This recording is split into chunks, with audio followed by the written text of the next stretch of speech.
Hello दोस्तों, I am Deepak Saxena, founder of the school of writing, publishing and marketing. ये online संस्था आपको guide करती है, मार्गदर्शन देती है, पुस्तक थीम से लेकर पब्लिशिंग तक, मार्केटिंग तक। जिस पगडंडी से, जिस रास्ते से मैं गुजरा हूँ, आप भी गुजर सकते हो, मेरे से बेहतर काम कर सकते हो। कैसे आप अमेज़न में लिस्टिंग करते हैं, कैसे आप सोशल मीडिया में मार्केटिंग करते हैं, ये सब चीज़ हम बताते हैं। और क्योंकि अपना जोर मतलब कविता पर है, तो मैं लगभग अपनी कविताओं को प्रस्तुत भी करता हूँ उदाहरण के तौर पर।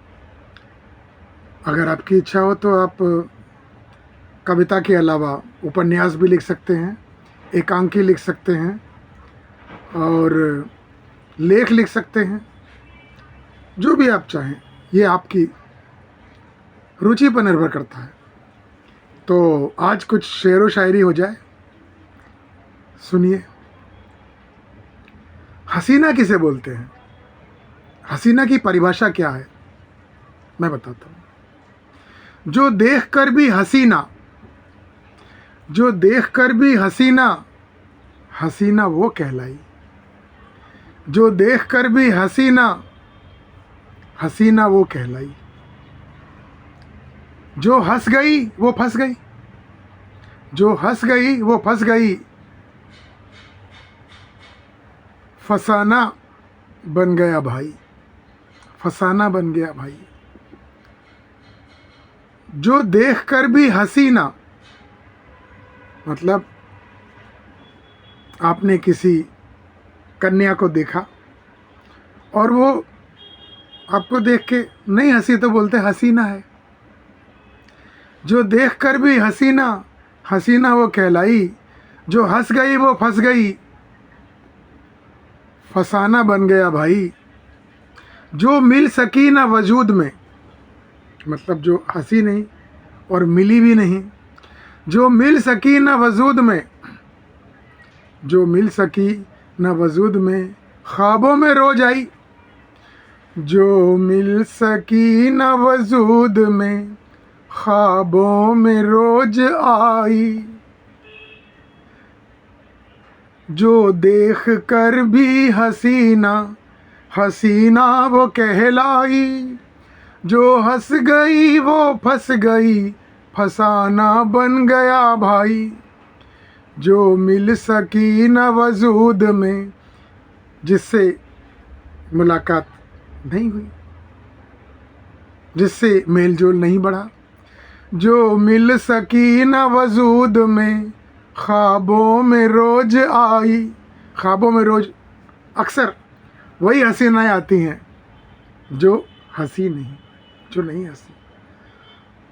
और जो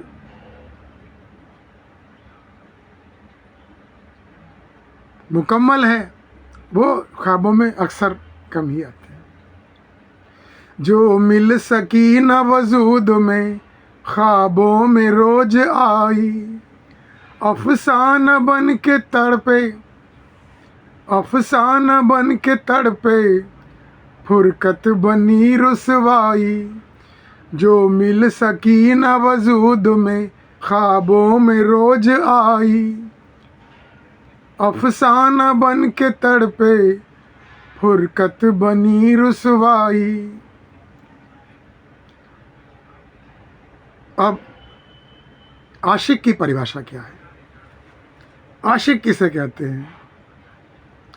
जो आस में बैठे रहे, जो आस में बैठे रहे, आशिक का नाम पाया। जो आस में बैठे रहे, आशिक का नाम पाया। जो आस में बैठे रहे, आशिक का नाम पाया। कबूल किया जिसको, शौहर वो कहलाया।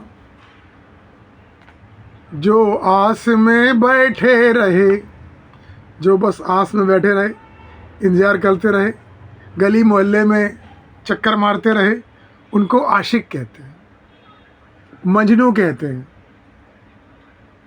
जहाँ मुकम्मल नहीं हुआ, शरीक हयात नहीं बनी।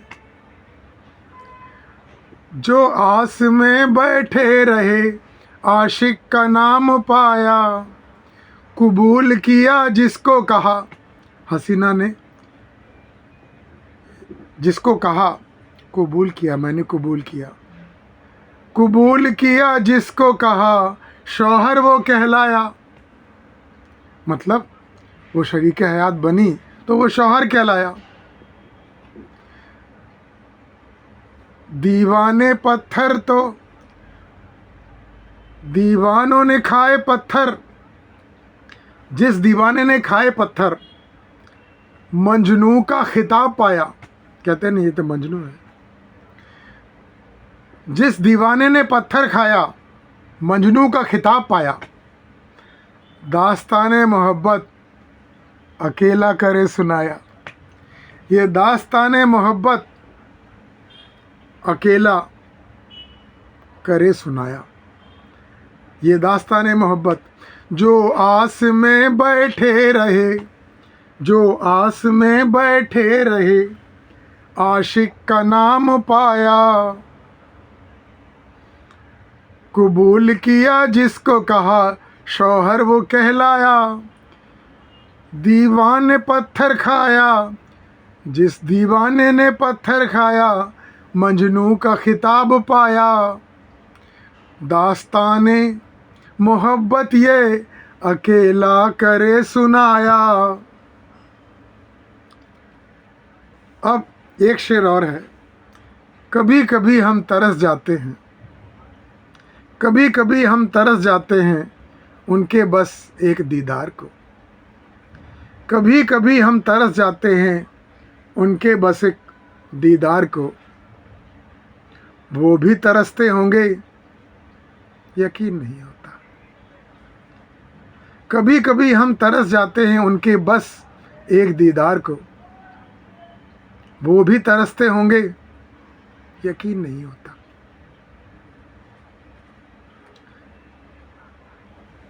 और इस तरह एक और शेर सुनिए। वो पास आके गुजरे, वो सामने से गुजरे तो हाल तक न पूछा। वो सामने से गुजरे तो हाल तक न पूछा। हम यकीन करें कैसे, हम यकीन करें कैसे, वो दूर जाके रोए। जब पास आके गुजरे, जब सामने से गुजरे तो हाल तक न पूछा। हम यकीन कैसे करें, वो दूर जाके रोए। इसके अलावा एक और शेर प्रस्तुत है हिजाब पर। हिजाब क्या होता है, आई थिंक अब बताने की ज़रूरत नहीं है, बहुत लोग जानते हैं। मुस्कान बेंगलोर में, हैदराबाद में एक मुस्कान है। मुस्कान कहती है हिजाब बुनियादी हक है, लेकर रहेंगे।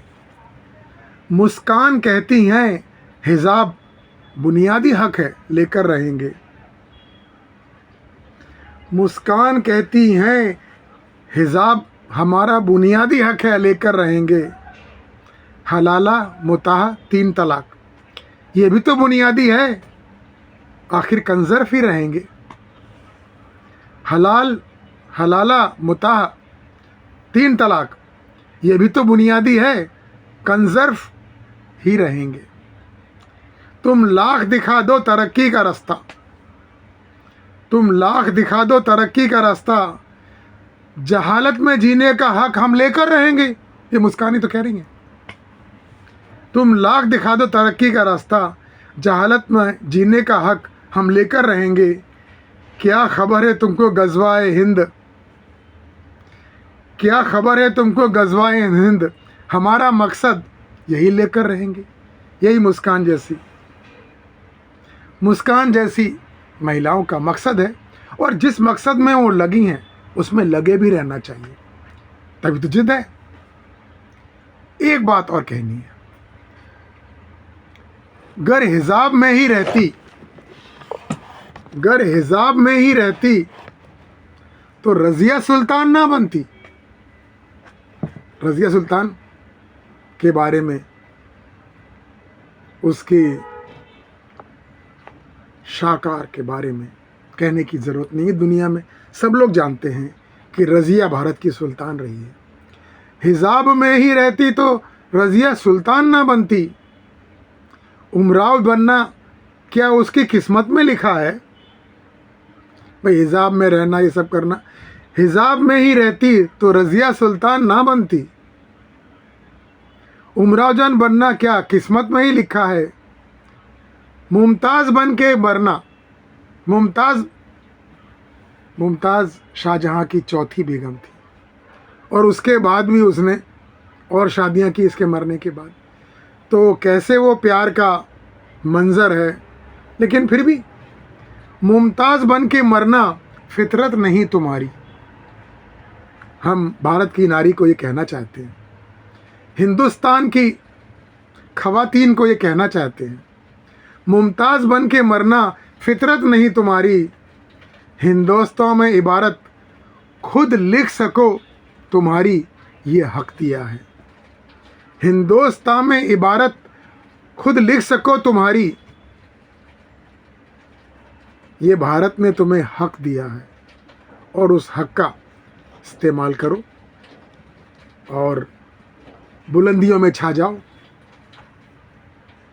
जोधा बनकर जियो, आन बान शान से जियो, उन्नति करो, साइंटिस्ट बनो।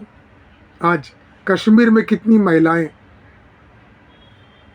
उन्नति कर रही हैं, आईएएस में जा रही हैं, आदमी भी जा रहे हैं। लेकिन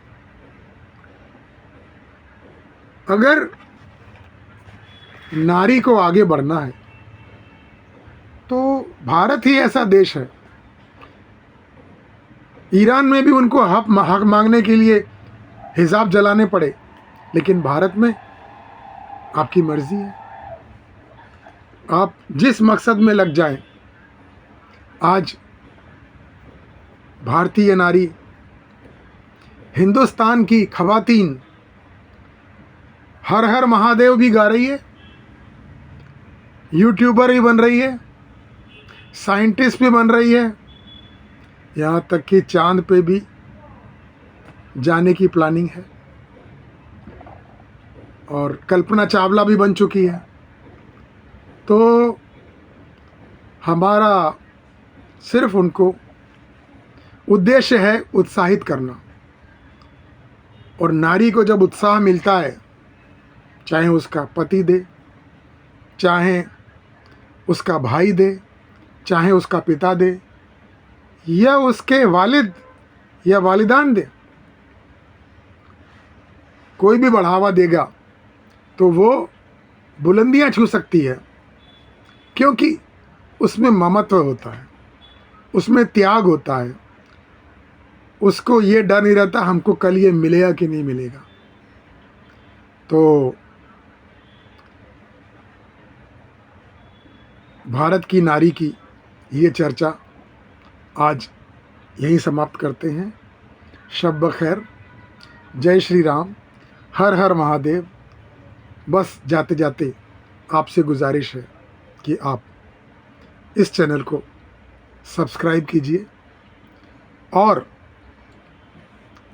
आने वाले अच्छे अच्छे संस्करण, अच्छे अच्छे गज़ल, शेर, नाटक, कविताएं, ये सब कुछ इस चैनल पे आप देख सकते हैं, अपने कमेंट्स भी दे सकते हैं। सब्सक्राइब करने के बाद अगर आप व्हाट्सएप करना चाहें तो हमारा व्हाट्सएप नंबर है 8128693378। और अगर ईमेल करना चाहें तो ईमेल है दीपक सक्सेना, ईमेल है DEEPAKD18@yahoo.co.in। यानी कि deepakd18@yahoo.co.in। तो आज के लिए बस इतना ही। पूरा वीडियो सुनने के लिए आपका बहुत बहुत धन्यवाद। नमस्कार।